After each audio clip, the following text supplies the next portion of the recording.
What if the most scandalous thing you can do in a quiet coffee shop isn't spilling your latte, but accidentally reading the anonymous, scorching hot manuscript left on the table next to yours, and realizing the author is the brooding barista who just burned your order?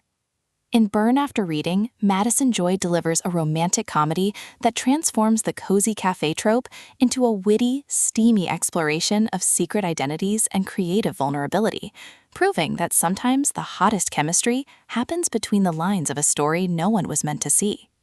This isn't just another meet cute over cappuccinos. It's a smart, emotionally resonant narrative where desire is drafted in margins, trust is edited in real time, and love requires publishing the parts of yourself you've kept in draft mode forever. From the first espresso-scented narration, listeners are welcomed into a world where steam rises from both mugs and tension, making every shared glance feel like a plot twist and every confession feel like a climax. Perfect for fans of banter-heavy rom-coms and stories where creativity and connection intertwine, this audiobook serves up laugh-out-loud humor, sizzling tension, and a romance that feels as comforting as your favorite brew and as thrilling as a forbidden read. When aspiring editor Chloe Bennett picks up a forgotten notebook at the daily grind, she expects doodles or grocery lists, not pages of anonymously written, breathtakingly explicit romance that makes her blush into her cold brew. But when she returns it to its owner, only to discover he's Liam Hayes, the taciturn barista with ink-stained fingers and eyes that have clearly lived every word he's written, their dynamic ignites faster than the espresso machine. Bound by secrecy and mutual fascination, they navigate a relationship built on stolen moments and shared words, where every conversation feels like collaborative editing and every touch feels like revision.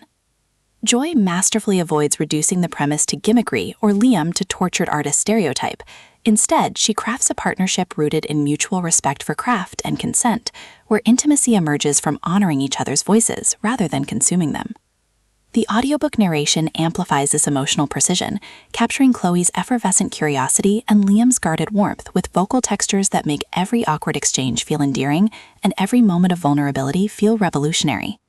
You don't just hear their bond deepen, you feel the seismic shift of two souls learning to write their own story together, one honest sentence at a time. What elevates Burn After Reading beyond typical coffee shop fare is its nuanced portrayal of creative vulnerability as relational foundation. Liam isn't merely sharing his manuscript, he's risking rejection of his innermost self, challenging the notion that art must be separated from the artist.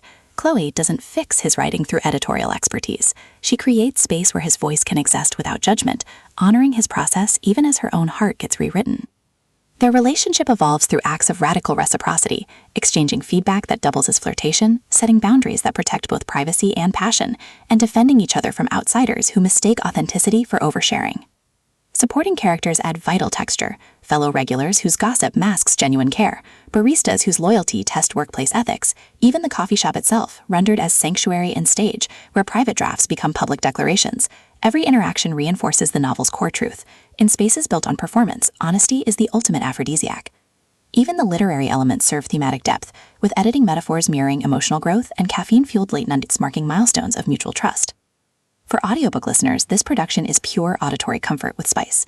The narrator embodies Chloe and Liam with remarkable distinction. Chloe's voice carries bright intelligence laced with dawning desire, while Liam's low timbre trembles with suppressed emotion beneath disciplined restraint, making their chemistry palpable even during misunderstandings.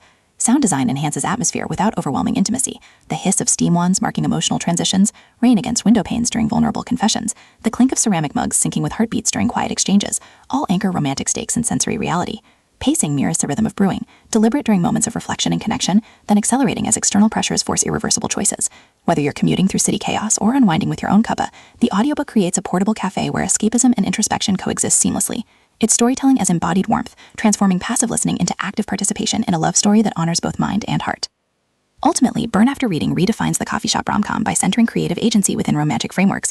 It satisfies genre cravings for satisfying chemistry and happy endings, while delivering substantive commentary on masculinity, artistic expression, and the radical act of choosing authenticity over perfection. No prior series knowledge is needed. It stands confidently as a complete emotional journey. If you've ever wondered whether love can thrive among uncertainty, or if true connection requires sharing the drafts you're ashamed of, this audiobook will affirm that sometimes the most powerful stories are the ones we never meant to publish, but choose to share anyway. Press play, grab your favorite cuppa, and prepare to believe that even in spaces defined by routine, hearts still find ways to rewrite everything. Your next favorite rom-com isn't waiting in grand gestures. It's waiting in the brave, trembling choice to let someone read between your lines.